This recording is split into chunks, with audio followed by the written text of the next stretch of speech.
बिस्मिल्लाहिर्रहमानिर्रहीम। अस्सलाम वालेकुम नाज़रीन, आपको खुशामदीद कहेंगे कैपिटल वन टीवी से। मैं हूँ आलिया कैसर और हम आज के इस प्रोग्राम में कुछ बात करेंगे कश्मीर के अंदर की जो सूरत हाल है। एक तरफ तो ये कि हुकूमत जो है वो हमें काफ़ी हद तक मुश्किलात से दो चार दिखाई दे रही है, कई तरह के चैलेंजेस भी ऑब्वियसली सामने दरपेश हैं, लेकिन क्या ज़रूरत पेश आई कि एक तो ये है कि वज़ीर-ए-आज़म अब्दुल क़य्यूम नियाज़ी साहब जो हैं उन्होंने बाकायदा तौर पर तनकीद भी की हुकूमतों पर, और उसके साथ साथ उनका ये कहना था कि नाअहली से 52 अरब के फ़ंड्स जो हैं वो सिंध और पंजाब को मुंतकिल हो गए हैं। अब जो वफाक है वो मज़ीद 12 अरब रुपए देगा। कहाँ ये 12 अरब रुपए लगाए जाएंगे, किस तरीके से ये फ़ंड्स कहाँ मुंतकिल हुए, किसके ऊपर क्या इल्ज़ाम लगाया जा रहा है, इस पर थोड़ी सी आज के इस प्रोग्राम में बात करेंगे। उसके साथ साथ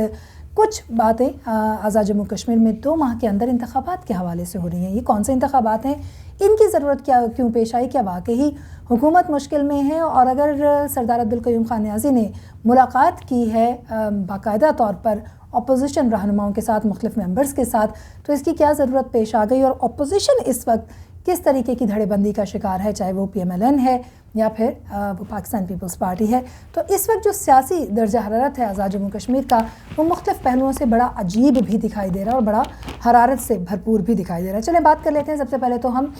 जो वज़ीर-ए-आज़म हैं आज़ाद जम्मू कश्मीर के मुख्तलिफ मनसूबाजात को पाए तकमील तक पहुँचाने के हवाले से भी वो काम कर रहे हैं। उसके साथ साथ उनकी जो अपोजिशन मेंबरान असम्बली हैं उनसे, उनके वफ़द से एक मुलाकात हुई है। मुलाकात में ऑब्वियसली काफ़ी चीज़ें जो इंटरनेशनल इश्यूज़ हैं उन पर भी बात की गई, लेकिन उसके साथ साथ कुछ नेशनल इश्यूज़ हैं उनको भी रेज़ किया गया है, और फिर अगेन आज़ाद कश्मीर के जो इस वक्त के मसाइल हैं उन पर बात की गई है। मुलाकात में जो ख़ास तौर पर इस वक्त 500 बिलियन का तरक्याती पैकेज है, तामीर व तरक्की का मामला है, उसके हवाले से बात की गई। लेकिन ये भी कहा जा रहा है कि जो सियासी मामलात हैं वो भी बड़े ज़ेर बहस आए हैं, बड़े उस पर गौर किया गया है, क्योंकि एक तो ये कि कायदे हिज़्ब इख्तिलाफ़ हैं जो कानून साज़ असम्बली के चौधरी लतीफ़ अकबर, उनकी क़यादत में अपोजिशन मेंबर्स मिले हैं, और फिर जो कुछ बाहमी इंटरेस्ट के अमूर हैं आज़ाद जम्मू कश्मीर के हवाले से, उन पर भी बातचीत की गई है। वो बाहमी इंटरेस्ट के क्या अमूर है, इस पर बहरहाल जी बाद में बात की जाएगी। साबका हुकूमतों पर बहरहाल जो सरदार अब्दुल क़य्यूम खान नियाज़ी हैं उन्होंने इल्ज़ाम आयद कर दिया, और उनका कहना ये है कि उनकी नाअहली की वजह से ही ये हुआ है कि 52 अरब के फ़ंड्स जो हैं वो आज़ाद जम्मू कश्मीर को मिलने के बजाय वो सिंध और पंजाब मुंतकिल हो गए हैं। आजकल काफ़ी एक्टिव जो हैं वो वज़ीर-ए-आज़म दिखाई देते हैं, उनकी जानिब से बड़े सख्त किस्म के जो स्टेटमेंट्स हैं, बयानात हैं, वो भी हमारे सामने आ रहे हैं। उनका ये भी कहना था कि जो सूरत हाल है इस वक्त की, उसमें हमें बेहतरीन इक़दामात लेने होंगे, ख़ास तौर पर जो ज़लज़ला मुतासरा अफराद हैं, जो इंफ्रास्ट्रक्चर हैं, उनको बेहतर किया जाएगा, उन पर काम किया जा रहा है। उनकी बहाली के लिए तामीर के हवाले से काफ़ी काम मुकम्मल हो गया है। अब जो बकाया जात की अदायगी है वो की जाएगी, और इसके लिए वफाक जो है वो मज़ीद 12 अरब रुपए देगा। दूसरी तरफ अगर हम सरदार तनवीर इलियास की बात करते चलें तो उनका भी ये कहना है कि जो हमारा मुस्तकबिल है उसको हमें मद्देनज़र रखना होगा, और उसके लिए हमें अब मिलकर काम करने की ज़रूरत है। ये जो मिलकर काम करने की ज़रूरत है ये तो ज़ाहिर है कि शुरू से ही है, लेकिन अब देखने में ये आ रहा है कि जो मुख्तलिफ़ किस्म के, चाहे अभी हाल ही में बैरिस्टर सुल्तान महमूद की जानिब से अपनी जो पावर्स हैं, जो अपने इख्तियारात हैं, उनके हवाले से बड़ी सख्त स्टेटमेंट दी गई। उन्होंने मैग्ना कार्टा का भी जिक्र किया, और मैग्ना कार्टा के अलावा उनका ये भी कहना था कि अगर आइन की कुछ जो हक़ हैं वो इस्तेमाल कर लिए गए तो फिर बड़ा एक पंडोरा बॉक्स जो है वो खुल सकता है। वो उस तरफ नहीं जाना चाहते, इसलिए ये बेहतर होगा कि उनके इख्तियारात के अंदर आकर मुदाखलत ना की जाए और ग़लत कामों में उनका नाम इस्तेमाल ना किया जाए। ये ज़ाहिर है कि हुकूमत को ही, जो इस वक्त की मौजूदा आज़ाद जम्मू कश्मीर में बैठी हुई है, उनको ये उनका मैसेज था। दूसरी तरफ अगर हम बात करते चलें तो जो सदर हैं बैरिस्टर सुल्तान महमूद, उनको 13वीं तरमीम के बाद की सूरत हाल के तनाज़ुर में जो कश्मीर काउंसिल है, कश्मीर काउंसिल के वफ़द की जो है वो ब्रीफिंग हुई है, उन्होंने ब्रीफिंग दी है उनको, लेकिन अगेन जो काउंसिल की बिल्डिंग इस्लामाबाद में खाली पड़ी हुई है, इस पर सदर मुमलिकत जो सदर रियासत हैं बैरिस्टर सुल्तान महमूद, उन्होंने बड़ा सवाल उठा लिया, और उनका कहना ये है कि ये क्यों इस्तेमाल में नहीं लाई जा सकी। इतनी बड़ी बिल्डिंग इस्लामाबाद के हार्ट में खाली पड़ी हुई है, और उसको खाली रखने का क्या मकसद है। तो इसके हवाले से भी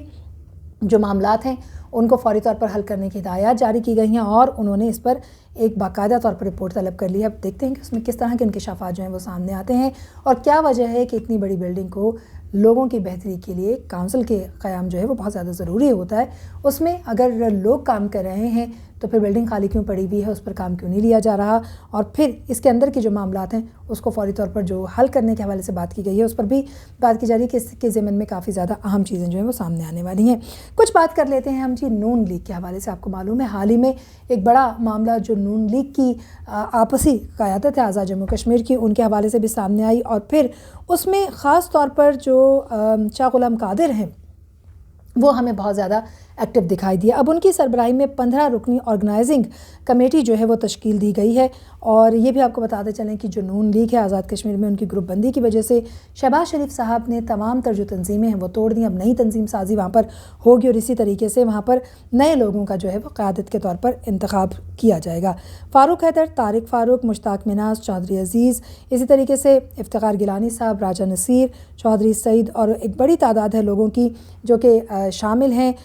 اس 15 رکنی آرگنائزنگ کمیٹی میں، جو کہ ہمارے سامنے آئے گی۔ اور اس کے ساتھ ساتھ یہ بھی آپ کو بتاتے چلیں کہ یہ بھی کہا جا رہا ہے کہ 2 ماہ کے اندر اندر جو ہے وہ انتخابات کروائے جائیں گے۔ ذوالفقار علی ملک آرگنائزنگ کمیٹی کے کوارڈینیٹر جو ہیں وہ طے کیے گئے ہیں۔ کمیٹی جو ہے وہ پارٹی عہدوں کے لیے ڈویژن کے اضلاع، انتخابی حلقوں اور پولنگ اسٹیشن کی سطح پر جو ہے وہ الیکشن منعقد کروائے گی۔ اس کا نوٹیفیکیشن جاری کر دیا گیا ہے۔ اور یوں حال ہی میں جو